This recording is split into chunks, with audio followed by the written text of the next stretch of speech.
Guys, Nanatsu no Taizai, aka the Seven Deadly Sins, episode 8, was amazing. It was beautiful.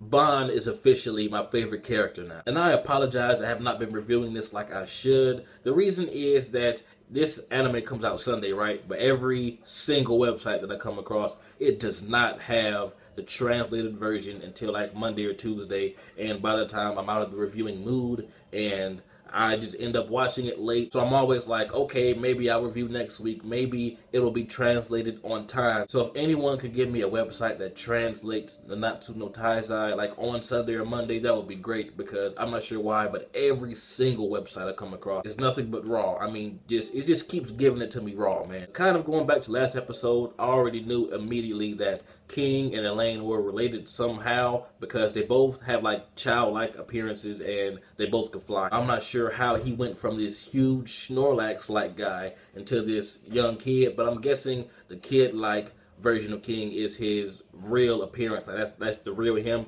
Maybe the big one was just to hide the fact that he's a fairy or something. I don't know. But the holy knight that grabbed those children by the throat, I immediately despised her, because I mean, who does that? Who chokes children like that? But then again, she did immediately impress me by killing herself to go to the land of the dead. I'm like, who does that? I mean, don't you have like a dead relative you could think about? But she is smiling like all the time. There was only like 2 seconds out of this entire episode where she wasn't smiling, which just makes her all the more creepy. So answer this: if the Nanatsu no Taizai, like Meliodas, Dion, and Elizabeth or whatever, if they get out of the land of the dead right now, she will be stuck there, right? Since she technically killed herself to go there, so she will be out of luck. I have a feeling that's going to happen, but I also have a feeling that Meliodas and Diane and Bond aren't really showing their true strength in this episode. And this fight is kind of setting us up to show us King's powers, because he came in at the end and kind of saved Bond, even though he penetrated him at the same time. That's truly what I believe is going on. I think everyone else is struggling because we have to see what King can do. And speaking of King,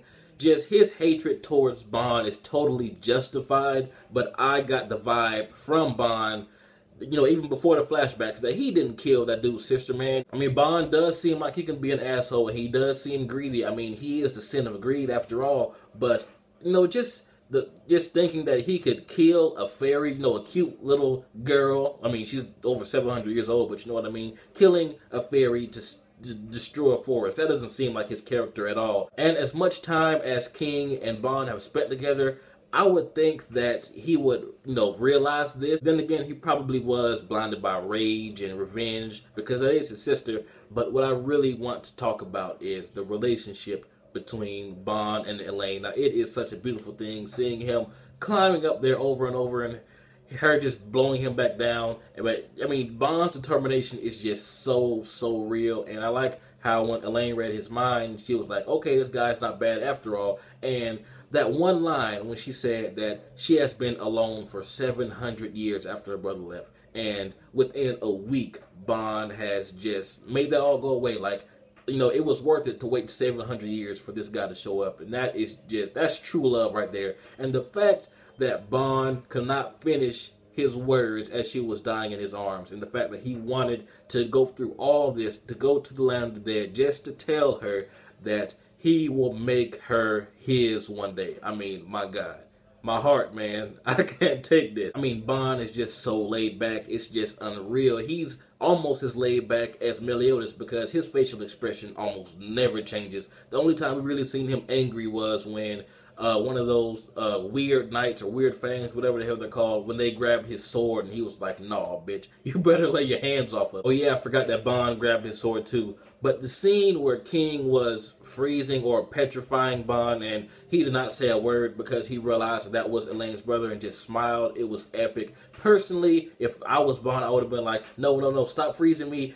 A demon did it, I didn't do it, I did not kill her. But Bond just didn't give a damn. He was ready to go. I guess he was ready to die, even though technically he wouldn't be dead, because he does want to be with Elaine so bad. That's what I got out of it. And that kiss, though, I mean, the first kiss when she unpetrified him was amazing. I loved it. And the fact that King could not see her really reminded me of Anohana, the flower we saw that day, how no one else besides Jintan could see Menma.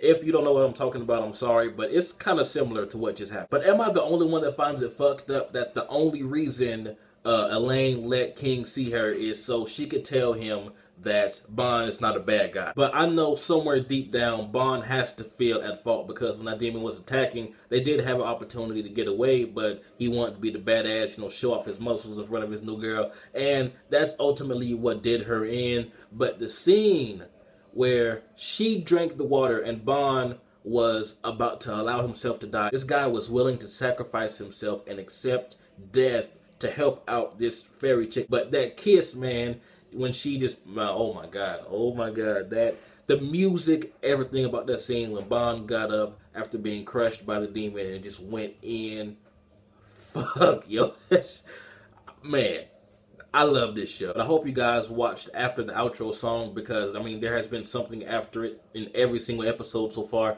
But Elaine gives Bond a seed. I'm guessing that seed will help rebuild the forest, but does it have to be in that location, or can Bond plant it wherever he wants? Did he plant it already? What's going on with that? I am so interested to see what is Bond going to do with that seed, or what did he do with it. But yeah, this episode was beautiful. Everything between Bond and Elaine was just gorgeous, delicious, and we got some decent action this episode too. And I just like how obvious it is that Diane is in Gara's family because, I mean, she just makes sand come out of nowhere. But I'm so hyped, man. All the sins are getting back together. I wonder how strong all 7 of them are together. That I cannot wait to see. I hope that does happen. But anyway, tell me what you guys thought about this awesome episode. This has been jbDAuchiha. Like, comment, subscribe, and I'm out.